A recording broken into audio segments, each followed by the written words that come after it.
Manufacturing used to be the economic driver in the North Quabbin area. As with countless communities, the region has seen its share of manufacturing jobs disappear over the years, and in its place, farming, retail, and the creative economy are starting to take center stage. Our Carolee McGrath sat down with Mark Wright, the director of the North Quabbin Chamber of Commerce and Visitors Bureau, to talk about the economy of the region. Thank you so much for joining us. Thank you for inviting me. So why should people come up this way to visit? Well, it's not really a short answer, but I can tell you that to start off with, because of the community, the sense of community here, that carries through everything that is available for people to do here. We can start with recreation. We have over 400 miles of marked trails, hiking trails. We have biking trails. We have incredible waterways. The waterways, for instance, have things like the state's only equal access points on both, that's across Orange and Athol.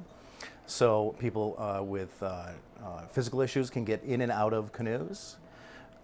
We have the nation's oldest sport parachuting club. Really? It's very, very active. Oh yeah, you get in a plane. We have dozens and dozens of festivals. We have a huge agritourism sector, and it turns out that the central portion of Massachusetts, and especially regions in the region of North Quabbin, is actually providing an enormous amount of produce, grass-fed beef, organic pork, cheese, wine, ale to farm-to-table restaurants throughout the region. Really? And tell us a little bit more about agritourism.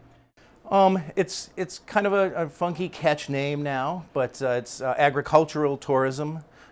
So people who are interested, there's a lot of different things you can do. People who are interested in just shopping for agricultural products can come, just the regular consumer.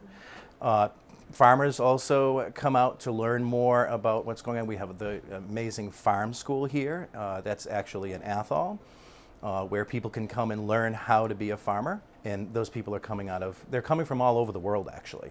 And they're coming from places that people wouldn't expect, locally, like Manhattan or Los Angeles. They're also coming from the Middle East. They're coming from France, and they're coming from the cities, and they're just trying to get back in touch with agriculture as it used to be. Okay. What is the main industry up here? Well, the North Quabbin region, typically people refer to it's the 9-town area. Athol and Orange are the largest communities and have the vast majority of the industry, not all of it, but most of it. And tool making is still one of the main industries in Athol. Its nickname is the Tool Town. We have Starrett's, the largest employer in the area, and they make precision measuring instruments, which are known across the world. There are smaller businesses. We have one manufacturing aluminum sluice gates. Orange has a business that manufactures water control products. Generally speaking, manufacturing, like in many communities of our size and type, kind of fell off starting in the 80s.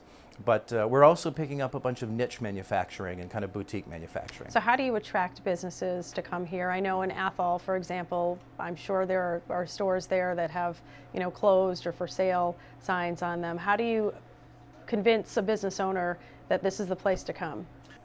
That's a question that gets asked, I imagine, for a lot of communities like us. We're in that, for the region, we're in that 25 to 30,000 range of population, and we have a substantial number of abandoned mill buildings.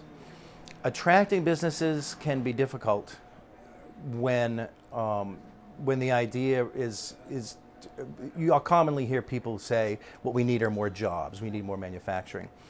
And really, I guess the best answer is to put your best face forward and to keep your nose to the grindstone and just constantly be advertising in all the publications and the online resources, making sure that developers know what we have available here. The Athol and Orange area are not afraid to invest in their infrastructure, and we're not afraid to tap the state on the shoulder and tell them when we think we need some investment in our infrastructure. And it's really a community-based effort. Everyone puts in the time to attract people into the area. Okay, so you're a Harvard guy.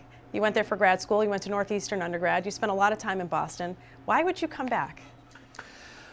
Well, I spent 25 years on the road doing technical design and production for festivals, concerts, television, and it gets a little trying as you start to get a little older. So that played a role. But I really wanted to come back to the community, give something back to the community. It's such a beautiful place to live, and it just seemed like the right thing to do. The majority of my family lives here, and yeah, mostly the beauty. Mostly the beauty. All right, Mark, thank you so much for sharing a lot of that beauty with us of the North Quabbin region. We appreciate it. Thank you.